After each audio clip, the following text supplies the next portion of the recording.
तो नमस्कार, Ritesh technical channel में आप लोगों का स्वागत है। तो finally guys, royal Enfield classic 350 करीब मैं 1 साल से इसको राइड कर रहा हूँ। मेरा जो एक्सपीरियंस है मैं आप लोगों को शेयर करना चाहता हूँ। सबसे पहले बात करते हैं दोस्त, इसका जो ऑन रोड प्राइस है आता है फ़िलहाल के टाइम पे, जो कि BS7 मॉडल में आपको मिलेगा इथेनॉल ऑयल के साथ 2,45,000 के आसपास मिल जाएगा। आपका सिटी या फिर लोकेशन थोड़ा अप डाउन हो सकता है प्राइस। इसका रहेगा प्राइस, एक शोरूम प्राइस है दोस्त, करीब आपको 2,10,000 में मिल जाएगा। लेकिन आपने प्राइस से लेकर सब कुछ आपने देख लिया, यूट्यूब पर वीडियो घाट के बहुत सारे आपने सर्च किया, और अभी के टाइम पे बहुत सारे उत्सव आ रहा है। आप सोचते हो कि एक रॉयल एनफील्ड का बाइक परचेज़ किया जाए, क्यों ना क्लासिक लिया जाए या फिर मीटियोर या फिर हंटर। तो जो कंपैरिजन वीडियोस है वो तो भाई अलग तरीके का आता है, लेकिन मैं क्लासिक के बारे में आज बातें करने वाला हूँ, जो कि रहेगा गुड थिंग या बैड थिंग। सबसे पहले बात करता हूँ दोस्त, रॉयल एनफील्ड क्लासिक 350 अगर आपको लेना है, 350 ये बाइक करीब मैं 1.5 साल से ज़्यादा हो चुका है इसका ट्रैवल करते हुए। और लगभग मैंने यहाँ पर लद्दाख छोड़ के दोस्त, वेस्ट बंगाल सिलीगुड़ी में रहता हूँ, पहाड़ गया हूँ, करसियांग गया हूँ, मिरिक गया हूँ, उसके साथ साथ दार्जिलिंग घुमा हूँ, बहुत सारे सिक्किम से लेकर गैंगटॉक से लेकर हर तरीके का मैंने यहाँ पर इस बाइक को यूज़ किया है। और मुझे जो एक्सपीरियंस मिला, सबसे ज़्यादा इसका जो एक्सपीरियंस बेटर है इसका स्पीड।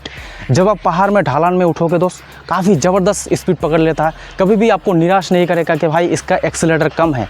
लेकिन इस बात का ध्यान रखना दोस्त, जब आप सीधे रास्ते पे जाओगे, सीधे रास्ते पे ये गाना है ना दोस्त, उसी तरह अगर आप सीधे रास्ते पे जाओगे तो आपको देखने को मिलेगा स्पीड कम है, तब आप निराश हो जाओगे, भाई क्या इस बाइक पे स्पीड सच में अच्छा नहीं है। हाँ भाई, ये बात सच है कि इसमें जो एक्सीलरेटर पावर है, करीब थोड़ा देर लगता है, टाइम लगता है इसको पकड़ने में। लेकिन जब इसको सुबह जब बाइक इसको रनिंग करोगे, मान लीजिए 10 किलोमीटर, तो इसका मिनिमम इंजन हीट होने में लगता है। 10 किलोमीटर चलाओगे, 11 किलोमीटर चलाओगे, उसके बाद इसका इंजन हीट होगा, उसके बाद और ऑप्टिमाइज होगा। ऑप्टिमाइज होने के बाद इसको आप जब राइड करोगे सीधे तरीके से, नेशनल हाईवे हो या फिर सिटी हो या फिर आप गाँव क्षेत्रों में रहते हो, जैसे मैं गाँव में रहता हूँ, तो गाँव से लेकर सिटी से लेकर हाईवे से लेकर हर तरीके का मैंने रोड पर चलाया है, मक्खन जैसा चलेगा। लेकिन भाई अगर आप थोड़ा सिटी में रहते हो, हेवी ट्रैफिक में रहते हो, तो भाई ये बाइक तब आपको बिल्कुल ख़राब एक्सपीरियंस देगा, 100% कहता हूँ। रही बात लॉन्ग टूर के लिए, ये बाइक 100% सही है, लेकिन इसका इंजन हीट आएगा, उसके बारे में बताते हैं वीडियो में लास्ट में। तो लॉन्ग टूर में काफ़ी अच्छा बाइक है। रही बात माइलेज इस बाइक को करीब आपको 42 से लेकर 45 से लेकर 47, बहुत सारे भाई बोलेंगे तेरा बाइक भाई 47 माइलेज देता है। हाँ भाई, 100% इसका 47 क्या, मैं इसको 48 तक माइलेज दे सकता हूँ। चलाने का तरीका रहता है, क्योंकि 1 से 1.5 साल हो चुका है, बहुत दिनों से चला रहे हैं, तो ऑटोमेटिक इतना ज़्यादा इसका जो प्रेशर एंड इसका जो लुब्रिकेशन है, मोबिल से डालकर टाइम टू टाइम सर्विसिंग करते हैं, मोबिल से लेकर हर तरीके का यहाँ पर जो अच्छी तरह से ऑप्टिमाइज है, तो बाइक सर्विसिंग देना तो लाजमी है। अगर भाई टाइम टू टाइम सर्विसिंग नहीं करोगे और चेन लूब नहीं दोगे, चेन में भाई आप अच्छी तरह से मेंटेनेंस नहीं करोगे, तो भाई सर्विसिंग कम देगा। अभी के टाइम पे जिस जगह पे मैं आया हूँ, करीब 20 से 22 किलोमीटर है, तो यहाँ पर थोड़ा माइलेज कम देगा, क्योंकि जिस एरिया से मैं गुजर के आया हूँ, थोड़ा वहाँ पर स्लोली चलाना होता है। ये नहीं कि मैं 80 के किलोमीटर में चला रहा हूँ, ऐसा नहीं है। 50 से 60 नॉर्मल स्पीड में मैं चलाता हूँ, हमेशा ड्राइव करता हूँ। और सेफ ड्राइव सेफ लाइफ दोस्त, जान से बढ़कर कुछ नहीं है, इस बात का ध्यान रखना। बाइक लेना है तो भाई जान से बढ़कर कुछ नहीं है। ये बाइक क्या है दोस्त, आपका जान बहुत कीमत है। तो रिव्यू पे आते हैं, काफ़ी अच्छा चलेगा, कोई दिक्कत नहीं आएगा। माइलेज आपको 42 तो नॉर्मल दे ही देगा। और फर्स्ट टाइम जब इस बाइक को राइड करोगे भाई, थोड़ा वहाँ पर जो है आपको माइलेज कम मिलेगा। मेरे को जब स्टार्ट में इसको लिया था 25 किलोमीटर माइलेज दिया था, सर चकरा गया भाई, ये क्या हो गया, 25 किलोमीटर माइलेज दे रहा है। उसके बाद इसको करीब मैंने 2 से 3 महीना चलाया, फर्स्ट सर्विसिंग गया, तो उसके बाद 30 हुआ, 30 के बाद 35 हुआ, 35 के बाद 40, 42, उसके बाद 45। अभी के टाइम पे भाई काफ़ी अच्छा माइलेज दे रहा है, कोई दिक्कत नहीं है, इशू नहीं है। और बात करते हैं अभी हीटिंग इशू के बारे में। हाँ भाई, इसमें हीट प्रॉब्लम है। अगर आप 30 से 40 किलोमीटर चलाओगे, ड्राइव करोगे, तो हीटिंग इशू देखने को मिलेगा, काफ़ी ज़्यादा यहाँ पर हीट है। सबसे पहले बात करते हैं इसका जो इंजन, काफ़ी अच्छी तरीके से यहाँ पर पैर पे आपको इतना ज़्यादा हीट होगा, फील होगा, काफ़ी मस्त तरीके से यहाँ पर हीट आता है। और मैं आपको डेमो दिखा देता हूँ भाई। यहाँ पर जब आप इस तरह से बाइक बैठोगे, सबसे पहले बैठने का तरीका यहाँ पर है। अभी मैं शू पहना हूँ, तो नॉर्मल यूजर्स मैं शू नहीं पहनता हूँ दोस्त। यहाँ से जो इंजन हीट है काफ़ी ज़्यादा यहाँ पर पैर लग जाता है। उसके बाद ये जो टैंक देख रहे हो भाई, टैंक में भी आपको हीटिंग इशू देखने को मिलता है। 100% कहता हूँ, यहाँ पर टैंक पे इशू आएगा, यहाँ पर इशू नहीं दोस्त इशू आएगा। उसके बाद यहाँ पर ये जो पैर में लगेगा आपका, और यहाँ से इस तरह से ड्राइव करोगे, आपका जो जूता है, जूते में भी हीट प्रॉब्लम आएगा, काफ़ी ज़्यादा हीट प्रॉब्लम आता है, इस बात का ध्यान रखना। लेकिन बोले तो दोस्त, क्या हीट अगर आता है तो भाई हम क्यों ले, ये बात सही है ना कि भाई हीट अगर आता है तो बाइक हम क्यों ले। तो नॉर्मली बोलो तो दोस्त हीट है, 100% है। करीब 150 किलोमीटर से ज़्यादा जब आप राइड करोगे तब आपको ये हीट होता है तब तो भाई रुकना ही है। एक से मेरा जो एक्सपीरियंस है, करीब आपको मान लीजिए जो नॉर्मल जो बाइक चलाते हैं भाई 50-60 किलोमीटर में उनका हालत ख़राब हो जाता है, वो भी पहाड़ राइडिंग हो या फिर लॉन्ग ड्राइव हो या जो भी हो। लेकिन जो थोड़ा हैवी बाइक चलाने का एक्सपीरियंस है, करीब वो लोग 110 से लेकर 30 तक इतना किलोमीटर चलाते हैं, उसके बाद रुक जाते हैं। और बाइक को भी थोड़ा वहाँ पर रेस्ट देना होगा। रेस्ट देने के बाद ऑटोमेटिकली कहाँ यहाँ पर इंजन जो हीट इशू है वो कम हो जाता है, फिर से ड्राइव करोगे फिर से अच्छे तरीके से चला आएगा। तो आप बात करते हैं दोस्त, क्या इस बाइक को 2024 में BS7 मॉडल क्या आपको लेना चाहिए, क्लासिक वेरिएंट है। सबसे पहले बात करता हूँ उन लोगों के लिए क्लासिक बेस्ट रहता है जो लोग मान लीजिए यंग है। यंग का मतलब है दोस्त 25 से लेकर 35। मैं 18 से 25 क्यों नहीं बोला दोस्त, वो लोग अगर उन भाइयों को लिए मैं यही सजेस्ट देना चाहता हूँ, अगर आपको स्पोर्ट्स बाइक पसंद है भाई स्पोर्ट बाइक चलाइए। स्पोर्ट बाइक चलाने का मज़ा ही अलग है, क्योंकि डायरेक्ट इसमें आओगे ये स्पोर्ट बाइक नहीं है। मैं कहता हूँ और एक बार, ये स्पोर्ट बाइक नहीं है। 18 से 25 का जो उम्र कम है वो लोग भाई अगर स्पोर्ट बाइक चलाते हो तो भाई चला लेना।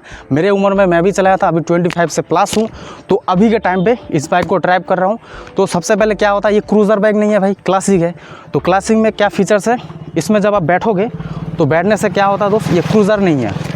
इस तरह से बैठोगे तो भाई जैसे मेरा हाइट 5 फीट 9 इंचेस है, हाइट के बारे में बताएंगे कौन सा भाई इसको हाइट पे प्रेफर करता हूँ मैं। तो यहाँ पर जब आप बैठोगे तो भाई आराम से बैठ जाओगे। 5 फीट 9 इंचेस होने से कमर जो है मेरा बैंड होना पड़ता है, इससे कोई दिक्कत नहीं आएगा। हैंडल जो है ग्रिप अच्छा आएगा, हाँ रिलैक्स से बैठ सकते हो। अगर बैंड होकर बैठा है, रिलैक्स से इस तरह से ड्राइव करोगे तो कोई दिक्कत नहीं आएगा। और मुझे अभी तक परेशानी नहीं हुआ, लेकिन हाँ परेशानी कब होता है पता है आपको, जब 1.5 घंटा से 2 घंटा कंटिन्यूसली जब बाइक इस पर राइड करोगे, फिर से चलाओगे आधा घंटा 1.5 घंटा रिलैक्स करके फिर से ड्राइव करोगे, जब लॉन्ग रूट करते हो आप लोग, तब आपको दिक्कत महसूस होगा। लेकिन उतना भी नहीं है, उतना 1-1.5 घंटा रेस्ट देने से उसके बाद फिर से अगर ड्राइव करोगे तो भाई ऑटोमेटिक आपका जो डेस्टिनेशन है वहाँ पर पहुँच जाओगे। और ज़्यादातर इस बाइक से 200, 250, 300, बहुत सारे भाई लोग तो भाई 300, 350 किलोमीटर तक चला लेते हैं। मैं उतना चला तक नहीं पाया, आगे देखते हैं क्या होता है क्या नहीं होता, लेकिन मैं उतना रिकमेंड नहीं करता हूँ। मैंने जितना देखा भाई ये 350 सीसी है, उसके मुताबिक ही आपको चलाना चाहिए। अगर उससे ज़्यादा ड्राइव करना है तो 650 वाला सीसी इंजन है, कॉन्टिनेंटल GT है, उसको परचेस कर सकते हो। लेकिन मेरे लिए परफेक्ट है। हाँ थोड़ा वो तो दिक्कत आएगा भाई, दिक्कत आता है वही कमर में बैंड हो जाए, बढ़ना होगा आपको। तो हाइट जिनका कम है, क्या उनके लिए प्रेफर है 5 फीट, मान लीजिए 5 फीट इंच अगर आपका हाइट है तो आपके लिए कंफर्टेबल हो सकता है। सीट जो है दोस्त, इससे एक छोटा सीट आता है, इससे छोटा मतलब देखने में बैड खराब लगेगा ऐसा नहीं है, इससे थोड़ा सा एक छोटा सीट आता है, उसको आप परचेस कर सकते हो। तब क्या होगा, नीचे डाउन हो जाएगा तो आराम से यहाँ पर लग जाएगा। जैसे मान लीजिए मेरा हाइट है, तो अभी के टाइम में मैं आपको शो कर देता हूँ, मेरा हाइट जो है 5 फीट 9 इंचेस है। तो आराम से यहाँ पर ऊँचा खड़ा ढलाना है, इसलिए थोड़ा यहाँ कंफर्टेबल नहीं हो रहा है, तो आराम से मेरा पैर यहाँ पर लग जाता है। अगर आपका हाइट 5 फीट 5 इंचेस से ज़्यादा है तो भाई आप आराम से कर पाओगे। उसके बाद वेट के बारे में बात करते हैं दोस्त, वेट कितना है भाई। वेट तो काफ़ी ज़्यादा है, लेकिन जब आदत लग जाएगा कोई दिक्कत नहीं होगा। और ये स्पोक व्हील्स में आता है, और इसका एक ट्यूबलेस टायर वेरिएंट है, करीब आपको 8 से 9 हज़ार रुपीज़ मिल जाएगा। और उससे अगर परचेस करते हो ट्यूबलेस टायर वाला तो भाई कोई दिक्कत नहीं, अच्छी तरीके से आपको देखने को मिलेगा ट्यूबलेस टायर में। और स्पोक व्हील्स है, स्पोक व्हील का अलग मज़ा है, लेकिन मैं आगे सोचते ही रखा हूँ ट्यूबलेस टायर लगा लूँगा। तो ओवरऑल तो रॉयल एनफील्ड क्लासिक 350 ये माना जाता है दोस्त, ज़्यादातर लोग यूज़ करते हैं कि भाई ज़्यादातर ट्रैवल करने के लिए और लॉन्ग टर्म यूज़ इसके माफिक बोले तो दोस्त, सबसे पहले बात करते हैं इसका सर्विसिंग कॉस्ट। करीब आपको 8 से 9 हज़ार 1 साल से 1.5 साल के अंदर आपको सर्विसिंग कॉस्ट मिल जाएगा। अगर ज़्यादा रनिंग करते हो, ज़्यादा यहाँ पर चलाते हो, ड्राइव करते हो, तो मान लीजिए 10 से 11 हज़ार रुपये आपको खर्चा आएगा। और रही बात दोस्त इसको चलाने का मज़ा, 1 साल 1.5 साल आपको कुछ भी फ़र्क पता नहीं चलेगा कि भाई बाइक अच्छा है, बेहतर है या फिर कुछ खास नहीं है, क्योंकि अगर आपको एक्सपीरियंस नहीं होता है। सबसे पहले ये बात करते हैं रॉयल एनफील्ड क्लासिक, ये फर्स्ट टाइम मैं चला रहा हूँ, लेकिन मेरे पास मीटियोर है। आप मेरा चैनल पे वीडियोस देख सकते हो, मैंने मीटियोर चला के देखा है, बहुत सारे BS4 मॉडल है चला के देखा है। ओवरऑल बोले तो दोस्त क्लासिक का जो इंजन है 350 सीसी इंजन, ये आप लोगों को कब ज़बरदस्त देखने को मिलेगा, जब इसको आप 1 साल से ड्राइव करोगे एंड आपका नॉलेज और बढ़ेगा, किस तरह से ऑप्टिमाइज़ किया जाता है इस बाइक को चलाते वक्त और क्या क्या फीचर्स है, क्या क्या ध्यान में रखते हो, तब जाके आपको अच्छा खासा यहाँ पर नॉलेज गेन होगा, तब जाके ये अच्छी तरह से आप ड्राइव कर पाओगे। और ये बातें मैं क्यों कर रहा हूँ, क्योंकि बहुत सारे आपने वीडियोस देखा होगा, नेगेटिव बातें करते हैं, पॉजिटिव बातें करते हैं, ये बात सच है। लेकिन आपको कोई भी फील्ड में चाहे आप क्लासिक चलाएं, चाहे आप मीटियोर चलाएं, चाहे आप हंटर चलाएं, अगर आपको एक्सपीरियंस नहीं होता है ना दोस्त, तो पहले आपको शुरुआत में लगेगा भाई क्या बाइक परचेस कर लिया। हंटर अगर परचेस करते हो, अगर मीटियोर चलाते हो भाई वही सेम, अगर क्लासिक चलाओगे तो भाई वही सेम आपको लगेगा। भाई आप बात आता है क्या इस रॉयल एनफील्ड क्लासिक 350 को परचेस करना चाहिए या फिर नहीं। तो भाई मैंने उम्र के बारे में बताया, मेरे एक्सपीरियंस के बारे में भी बताया, सब कुछ अच्छा पॉजिटिव नेगेटिव मिला के सब कुछ ओवरऑल देखा जाए मैंने बोला। लेकिन बहुत सारे भाई अभी भी कन्फ्यूज़न में है कि भाई इसको परचेस करें या फिर नहीं। तो भाई देखिए, मेरा एक्सपीरियंस बोले तो मैं इस पर करीब 1 साल 8 से 9 महीना यहाँ पर ड्राइव करा हूँ। बहुत सारा मान लीजिए 10 से 12 हज़ार किलोमीटर इतना तो मैं ड्राइव कर चुका हूँ, क्योंकि मेरे पास पल्सर है, बहुत सारे भाई लोगों का बाइक है, तो उतना मुझे ये ज़रूरत नहीं पड़ता है। जब लॉन्ग टूर करते हैं या फिर थोड़ा बहुत चलाना होता है तो चलाता हूँ। तो ओवरऑल देखा जाए कोई भी बाइक अगर दोस्त कंटिन्यूअसली हमेशा अगर चलाते हो, ड्राइव करते हो, तो भाई अच्छा नहीं लगता। लेकिन जब आपका मन करे चलाओगे तो बेहतर लगेगा। अगर आप रेगुलर बेस पर चलाना चाहते हो, जैसे मान लीजिए ऑफिस जॉब के लिए जाना चाहते हो, तब आपको लोगों के लिए मैं रिकमेंड नहीं करता हूँ। इसका रीज़न नहीं है दोस्त, क्योंकि अगर रेगुलर चलाएंगे इस बाइक में तो भाई माइलेज कम मिलेगा, ये तो 100% है, 10 से किलोमीटर होगा। हाँ, 30 से 40 किलोमीटर अगर ड्राइव करते हो रेगुलर बेस पर तो तब दिक्कत नहीं है। तो ओवरऑल यही है, जो सच है मैंने बताया। बहुत सारे भाई बोलेंगे भाई कि परचेस करें या फिर नहीं। हाँ, मेरे तरफ से थम्स अप है, परचेस कर सकते हो। लेकिन भाई नेगेटिव भी है, इस बात का ध्यान रखना, हीटिंग प्रॉब्लम है इसमें। और जिस भी क्षेत्र में जाओ, मीटियोर लो या फिर हंटर, इंजन तो भाई यही मिलेगा। तो दिक्कत यही ओवरऑल देखा जाए यही है। हाँ, सजेस्ट करता हूँ 10 में से 10 है, और नेगेटिव देखा जाए तो 10 में से 9 मार्क देता हूँ। आपका चॉइस है, लेना है या फिर नहीं लेना है। मुझे पसंद है, मैंने परचेस किया।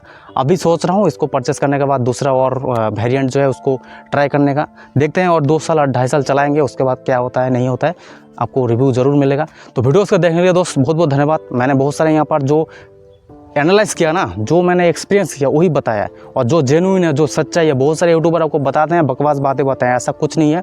जो मैंने बातें बताई ये लीगल है। वीडियोस को देख के आपको समझ में आ गया हो वो बंदा क्या बोल रहा है, क्या बोलना चाहता है, क्या नहीं।